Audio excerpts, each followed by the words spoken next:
Mari kita dengarkan bersama selama 30 menit ke depan hikmah halal bihalal dilanjutkan doa yang akan disampaikan oleh Mayor Infantri Sarif Hidayat SAG MPD. Silakan. Bismillahirrahmanirrahim. Assalamualaikum warahmatullahi wabarakatuh. Alhamdulillah wassalatu wassalamu ala Rasulillah sayyidina wa maulana Muhammadin abdillah ma'badu. Berkirong yang hormat KPK Dr. Dipertoro Waka Kabar Pejabat di KPK. Saya hormati para purnawirawan, para kawuri dan pensiunan PNS PHK, wabil khusus ketua dan pengurus paguyuban dan semua yang hadir dalam acara silaturahmi dan halal bihalal. Mudah-mudahan ini menjadi amal baik kita, menjadi amal soleh kita bersama. Amin Allahumma amin. Yang pertama-tama puji dan syukur alhamdulillah, salawat dan salam senantiasa tercurah kepada junjungan kita Nabi besar Muhammad sallallahu alaihi wasallam. Mudah-mudahan kita semua senantiasa mendapatkan taufik dan hidayahnya serta syafaatnya. Amin Allahumma amin. Bapak Ibu yang dirahmati Allah, mohon izin saya memilih sambil mondar-mandir seperti host, karena yang pertama saya ketutupan mimbar. Mimbarnya terlalu tinggi. Bukan saya terlalu pendek, tapi mimbarnya terlalu tinggi. Yang kedua, biar ada komunikasi lebih akrab selama 30 menit. Bapak Ibu yang dirahmati Allah, mohon izin, mohon maaf, kita sedikit berbicara tentang silaturahmi dan halal bihalal. Silaturahmi itu salah satu manfaatnya adalah agar kita bisa berjumpa, agar kita bisa bertemu. Dengan berjumpa, dengan bertemu itulah kita bisa mengerti kabar, kita bisa mengisi informasi dan lain sebagainya, sehingga kesinambungan tadi yang disampaikan insya Allah terus terjadi karena adanya silaturahmi. Apalagi KPK tadi sudah memfasilitasi bukan hanya setahun sekali, tapi insya Allah minimal 6 bulan sekali. Saya yang baru seneng Bu. Jadi minimal saya 6 bulan sekali diun. Oh ibu jangan mikirnya diundang itu amplop nggih. Aku nek diundang sama Mayor atau mikir amplop wong iki lho KPK. Apa isinya sudah saya siapkan untuk anak yatim. Karena kebetulan istri saya yatim. Jadi paling tidak dengan silaturahmi ini kita menjadi terjalin komunikasi. Kemudian dengan halal bihalal, di samping kita bertemu melalui silaturahmi, dengan halal bihalal kita ada ikram, ada ucapan saling maaf memaafkan karena memang manusia, entah itu junior, entah itu senior, entah itu yang masih dinas dan lain sebagainya, pasti setiap kita punya kesalahan. Dan sebaik-baik orang yang memiliki kesalahan adalah orang yang gentleman, mau memberi dan menerima maaf. Itulah sebaik-baik orang yang salah. Karena saya yakin, seyakin-yakinnya di dunia ini tidak ada manusia yang tidak punya salah. Betul Pak? Kalau manusia sing ora duwe dosa, kabeh wong duwe salah, kabeh wong duwe dosa. Semua orang punya permasalahan. Apakah yang sudah pensiun, apalagi yang masih dinas. Obat jadi KPK aku tidak ngerti kan gitu ya. Paling tidak bisa tiket jadi ke hospital. Amin Allahumma. Gak pernah di hospital namanya. Kita doakan mudah-mudahan jenderalnya meletek. Amin Allahumma. Halal bihalal memang bukan bahasa Arab. Karena tadi disampaikan oleh mantan Bupati Nusiu, memang halal bihalal itu bukan bahasa Arab, tetapi bahasa Indonesia yang dipaksakan jadi bahasa Arab atau bahasa Arab yang dipaksakan menjadi bahasa Indonesia. Kalau mau kata halal di kamus bahasa Arab ada, tetapi kata tergandeng halal bihalal di kamus bahasa Arab manapun tidak ada. Karena memang halal bihalal asli produk Indonesia. Dan bukan hanya produk umat Islam, tapi produk seluruh anak bangsa. Menurut sejarahnya, pada tahun 1948 ketika terjadi peristiwa pemberontakan PKI di Madiun, kemudian situasi Jakarta mencekam, orang undang silaturahmi, orang-orang teko, undang hajatan gak ada yang datang. Kenapa? Karena takut iso mangkat atau iso mulih, iso hilang. Ini zaman penculikan dan sebagainya. Sampai Pak Presiden bingung piye carane merukunkan kembali, merekatkan kembali anak bangsa. Maka beliau sowan kepada salah satu seorang kiai bernama Kiai Wahab Hasbullah. Beliau minta saran, Pak Kiai, piye carane merekatkan kembali anak bangsa, piye carane merukunkan kembali anak bangsa. Wong kita ini baru 3 tahun yang lalu bergotong royong, bergandeng tangan bersama-sama mengusir penjajah. Lho kok saiki wis eker-ekeran dhewe, wis rebutan balung dhewe, wis rebutan saling menyalahkan dhewe. Piye carane agar kembali bersatu? Maka Ki Wahab waktu matur nek ngono dianakno wae silaturahmi. Namun kata Presiden jangan pakai kata silaturahim, karena kata silaturahim atau silaturahmi identik hanya milik umat Islam. Tapi gunakanlah suatu kata yang semua orang bisa menerima. Maka tercetuslah kata halal bihalal. Itu ada di Kamus Besar Bahasa Indonesia yang terbit pada tahun 1978. Dari kata halal bihalal. Nek guyone kata bihalal bisa jadi dari Brebes, Pak. Bisa jadi. Karena ada seorang yang dia mau kedatangan tamu, kemudian nyuruh ponakannya masak, kemudian karena sibuk ditinggal pergi ke duit untuk masak karena nanti siang akan ada tamu. Begitu siang Pak Sugeng kondur, pakai duit sampe ini kok masakannya akeh banget, iki halal ora? Matur halal Pak, halal. Terus Bu Sugeng tengok meneh, lho kok teki duit sampe ini kok masakannya oke banget. Kebetulan ponakane manggilnya Bibi. Jadi ketika ditanya Bu Sugeng jawab halal bihalal. Iya. Tetapi halal bihalal itu diambil pada peristiwa 48, diakademiskan pada tahun 1978. Kalau kita mundur ke belakang, itu sudah ada pada tahun 1600-an pada masa Sultan Agung Hadikusumo.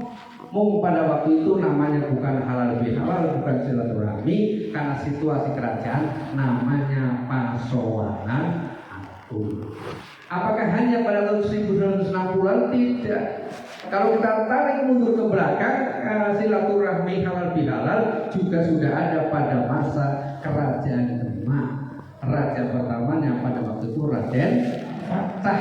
Sebagai tanda terima kasih masyarakat Jawa bergotong royong membangun kerajaan, membangun masjid. Kemudian sebagai tanda terima kasihnya, setelah berpuasa Raden Fatah mengumpulkan rakyatnya, prajuritnya, tokoh agamanya, tokoh masyarakat saat perlu untuk syukuran.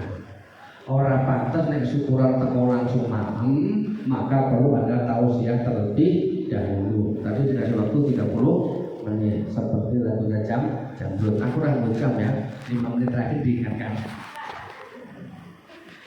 Ketika berkumpul masyarakat pada waktu itu Nyuwun Sewu, ternyata ceramah, ngaturin nasihat, tausiah dan lain sebagainya di depan pejabat itu ora gampang, Mas. Pak gampang. Aku belum keringatan loh. Pak jenderal pejabat ceramah begini keringatan. Jadi ternyata ceramah di depan pejabat ini ongel. Sunan Kalijaga waktu itu yang kedapuk sebagai pemberi tausiah. Walaupun Raden Fatah dulu muridnya, tetapi ketika Sunan Kalijaga diundang untuk memberi ceramah, Raden Fatah kedudukannya sudah sebagai raja. Ternyata ngomong mendengar pimpinan, nek salah ngomong itu salah tempat. Betul. Dimana anak buah salah ngomong itu salah tempat. Maksudnya bisa beda. Ternyata salah ngomong bisa salah tempat.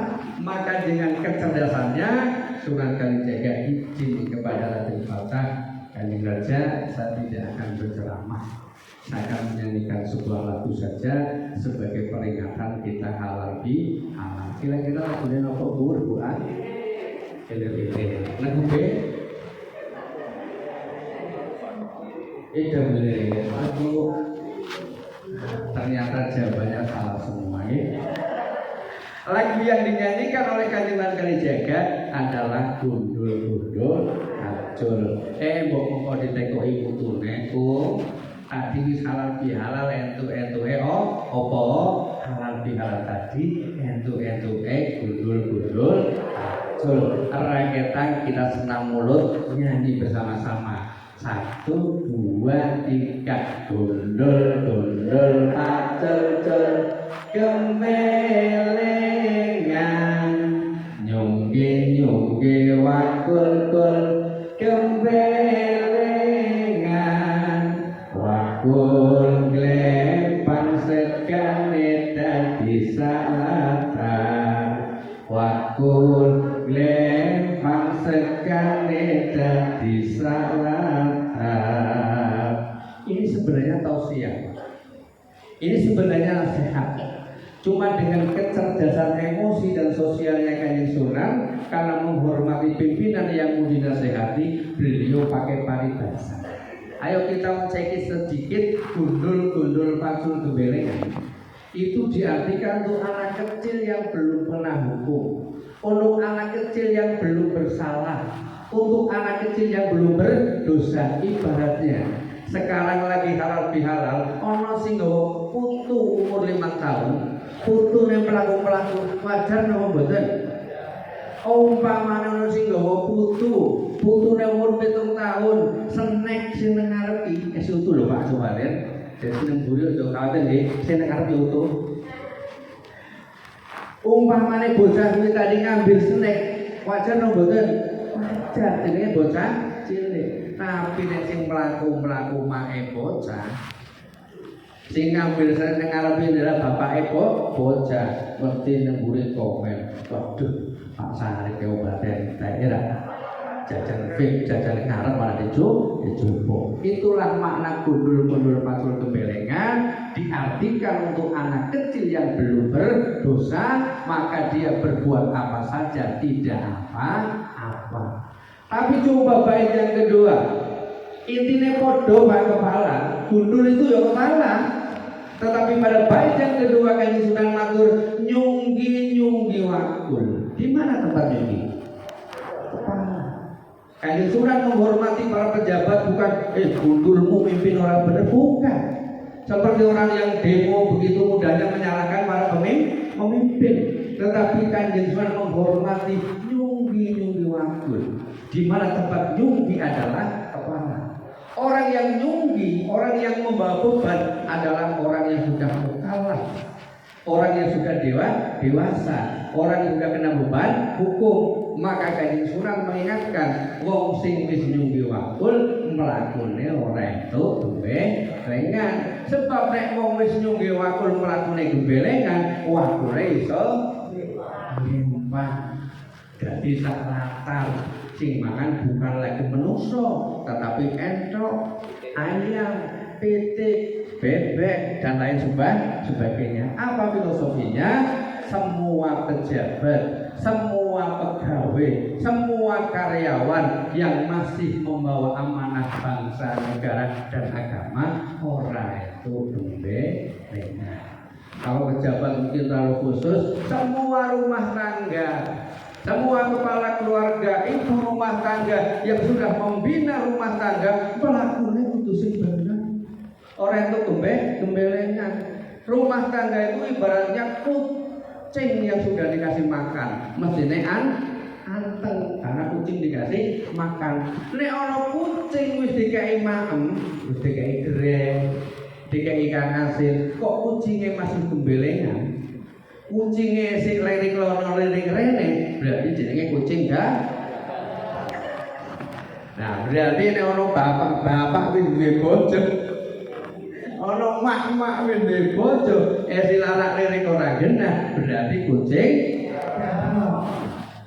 Kalau mengingatkan kepada pimpinan para pejabat tadi, ben pelakune sing bener, ben amanate sampai kepada yang dipimpin. Kalau ibarat di desa, nek Pak RT, Pak Lurah pelakune ora bener, raskirne ora tekan maring rakyat.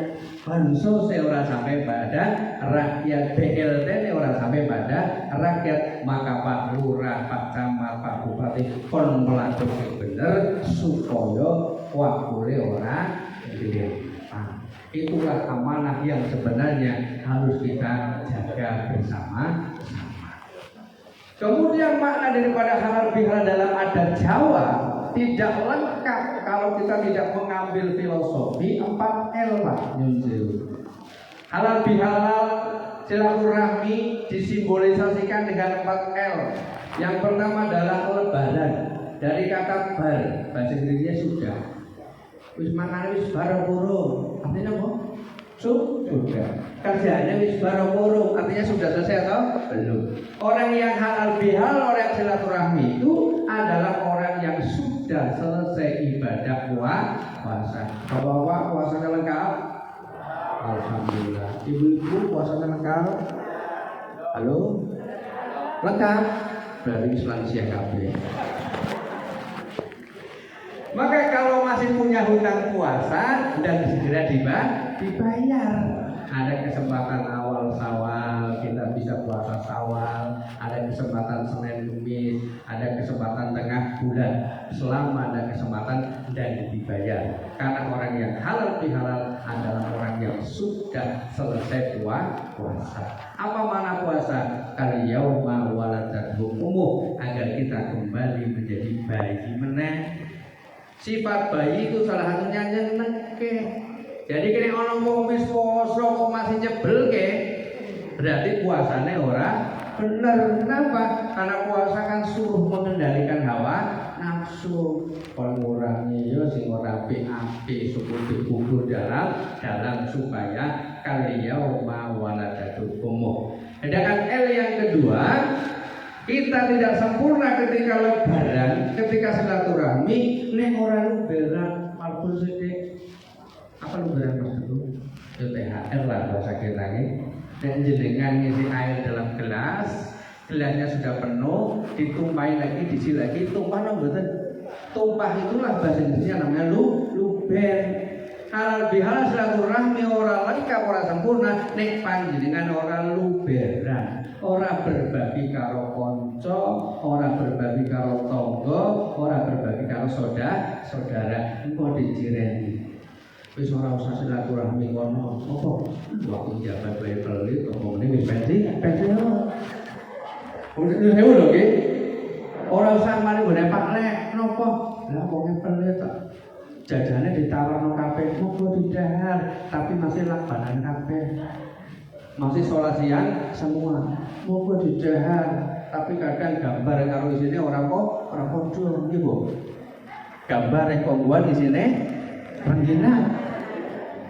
Maka paling tidak walaupun kecil walaupun sedikit ini ono ya luberan. Gajah nyumbang gajah, semut nyumbang semut. Ngeke ora kudu padha, sing lagi rezekine oke yo ngeki oke, sudah disiapkan kotak di depan. Nggih mboten? Ora kudu padha. Syukur ana sing nyumbang 100.000, ana sing nyumbang 100 juta iki mboten bagi. Yo syukur-syukur roto ya 10.000 nyumbang kabeh yo akeh iki mboten. Luberan. Sedangkan L yang ketiga adalah laburan. Apa filosofi laburan? Laburan itu putih zaman panjenengan riyen alit nyun sewu. Zaman panjenengan urung ana cat. Orane labur, omah ya putih, ora putih pucet. Napa pucet suwe ora dilabur. Baru akhir tahun 80-an ambil oker. Awal 90-an ambil cat. Biyen filosofine labur. Apa itu laburan? Wong sing halal bihalal, wong silaturahmi sak perlu saling memberi dan menerima maaf. Setelah kita saling memaafkan, kata Kanjeng Nabi, tidaklah berjumpa dua orang muslim dia berjumpa kemudian berjabat tangan selama tangannya masih menjabat tangan tadi, bergugurlah dosa-dosanya. Kenapa menjadi penting nun sewu? Karena dosa kita kepada sesama manusia, Allah tidak akan mengampuni sebelum mereka saling memaafkan. Jadi dengan ibadah boten sempurna bisa diganti dengan ibadah sosial. Ibu-ibu yang sudah terlanjur sepuh, sakit, tidak kuat puasa, digantos dengan membayar fidyah. Bapak-bapak yang bekerja keras, sibuk dan sebagainya, boleh bayar fidyah. Bapak yang haji, tidak sempurna hajinya, ada kewajiban haji yang ditinggalkan, boleh bayar. Dan ibadah kepada Allah, hablum minallah, orang sempurna iso diganti dengan hablum minannas. Tetapi urusan kemanusiaan orang iso diganti dengan istighfar. Maka walaupun nanti sudah halal bihalal, sing masih punya utang, yuk tetap butuh bayar. Orang itu podo-podo yuk 0-0, terus utangnya orang dibayar. Kecil apa? Harus tetap dibayar. Itulah pentingnya laburan. Kalau kita sudah laburan, insya Allah kita sudah saling rindu, saling memaafkan, insya Allah kita akan mendapatkan hal yang keempat, yaitu leburan. Dilebur segala dosa dan kesalahan kita diampuni oleh Allah Subhanahu wa Ta'ala. Itulah sebabnya orang yang berpuasa menjadi la'allakum tattaqun, menjadi orang yang bertakwa. Orang berapa jam? 5 menit. Menjadi orang yang bertakwa.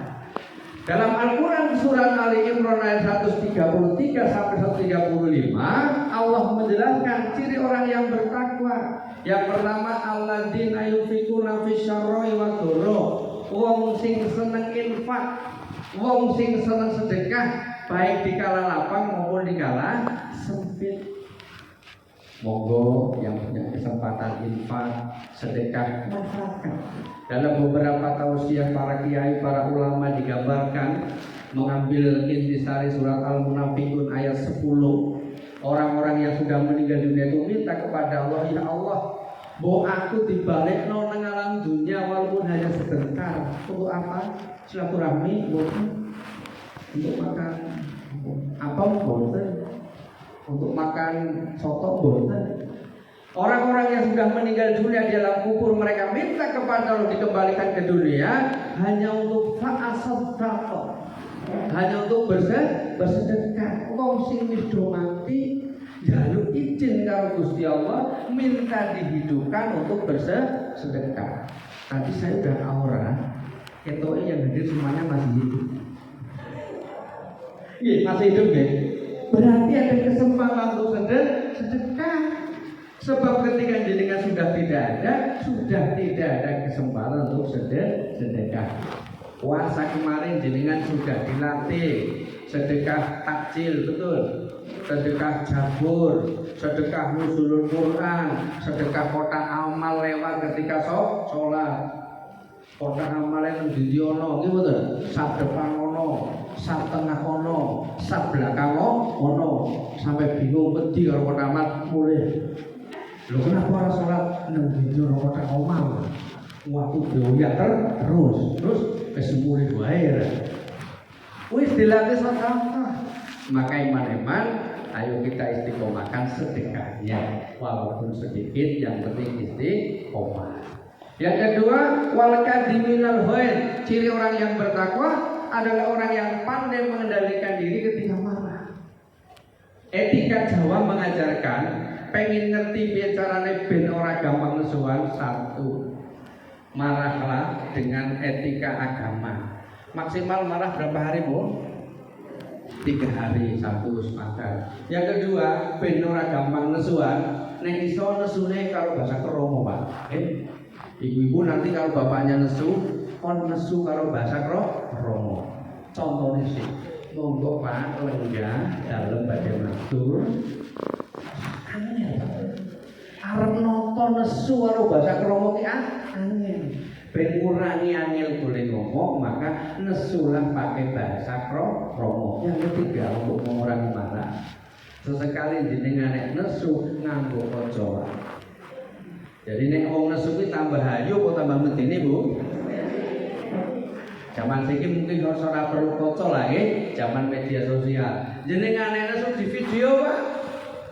Ojo mung gawe TikTok karo YouTube tok nggih.